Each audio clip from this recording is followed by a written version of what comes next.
Okay, so we're recording. So for this sermon, I really wanted to focus on the episode called Dorothy's Prized Pupil, which was with the pre-fappable Mario Lopez playing the character Mario Sanchez.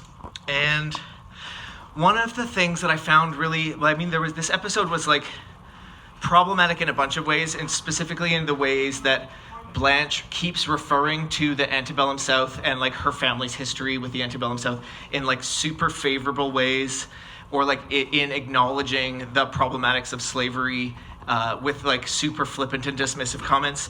We see Blanche's racism kind of play out in this show, in the whole series, over and over again, and it never really gets resolved. Unfortunately, it leaves a bad taste in our mouth because it doesn't get resolved until the spin-off series of Golden Palace, when Don Cheadle's character kind of calls her, takes her to task, when they have like a Ladies of the Antebellum South kind of gathering. Anyway, but for the purposes of Golden Girls as like an oeuvre, Blanche just like continues to fail in terms of like her politic.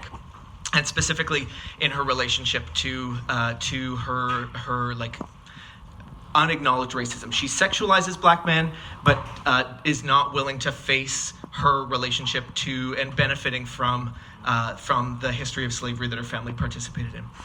So that is one of the things that that keeps coming up, and it comes up in this episode, and I think is because the whole point of doing this like sermonizing is to kind of talk about the relationship of like contemporary queerness to the Golden Girls. I think that we see how this kind of plays out in the queer community in Toronto, with our relationship to Black Lives Matter and the ways that the intersections of queerness and blackness get erased in Toronto, unless it is about sexualizing, specifically in the gay male community, unless it's about sexualizing black men. So it's not unfortunate, it's fucked up, you know? Like we can just say that it's fucked up. And the thing that we find frustrating is that this is again another example of kind of normalizing a dismissive attitude toward a problem that our whiteness has created, and we're unwilling to resolve it because it's not affecting, in this case, it's not affecting the characters directly, except as a way to kind of like make passive, kind of flippant jokes about it. The other issue that I have with this episode is, for those that didn't see, it was about Dorothy submits Mario Sanchez's essay to the county competition, and he wins, and his name becomes is made public, and as a result of that, his lack of citizenship in the States is called into question, or is brought to the table, and then he's actually like busted by ICE at the girl's domicile. It's like pretty fucked up. Dorothy's like, oh, I feel like I like contributed to his deportation. It's like, yeah, you actually did. You did. Like, you really did. And the way that Rose, and we see Rose and Blanche kind of like tearing off each other in this episode, where Rose, instead of acknowledging the complicated and problematic nature of these deportations, she's like, well, let's just have faith in the justice system.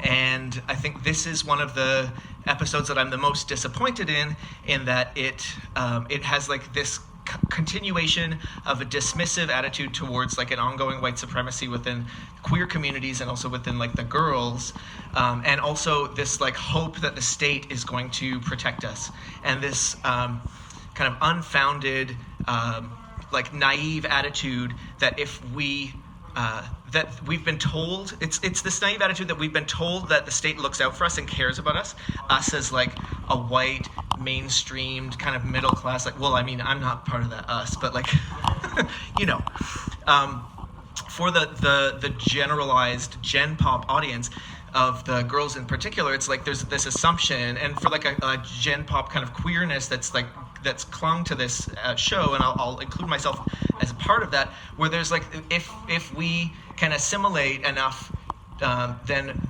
then we don't have to worry about all of the other intersections that make up the actual beauty of the queer community that we live in.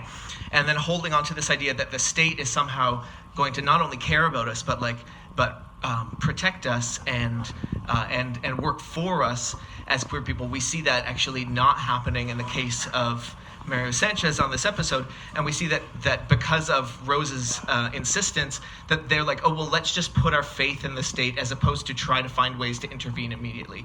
So we know that his deportation was actually not expedited, but it must have been expedited. Like the timeline was like major quick. We also know that actually happens for a lot of people too.